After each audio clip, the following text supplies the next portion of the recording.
বন্ধুরা নমস্কার, আশা করি আপনারা ভালো আছেন।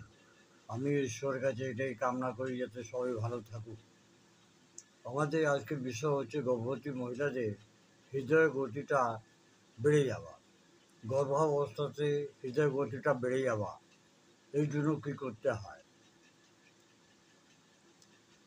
জেনারেলি ভয় পেয়ে কিংবা অন্য কোনো কারণে মাথায় দুশ্চিন্তায় হৃদয়ের গতিটা বেড়ে যায়, পালপিটেশনটা বেড়ে যায়, সবসময় হৃদয় ধক ধক করতে আরম্ভ করে দেয় এবং এটা কন্টিনিউসলি চালু থাকে। এই জন্য হোমিওপ্যাথিতে খুব ভালো ওষুধ আছে। একটাই ওষুধ আছে যেটা রামবাণে কাজ করবে, ওটা হচ্ছে লিলিয়ামটিক। লিলিয়ামটিক 34 ইঞ্চিতে যদি 4 থেকে 5 বার যদি দেওয়া হয় তাহলে হৃদয়ে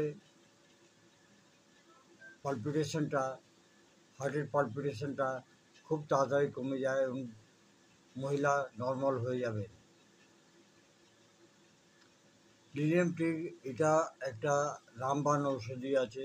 যদি হৃদয়তে যদি খুব বেশি পালপিটেশন যদি হয় তাহলে এই ওষুধটা আপনি আপনার বাড়িতে রাখতে পারেন, এবং না হলে আপনি আপনার কাছাকাছি কোনো হোমিওপ্যাথি ডাক্তারকে আপনি কনসাল্ট করুন, তারা আপনাকে ভালো অ্যাডভাইস দিতে পারে।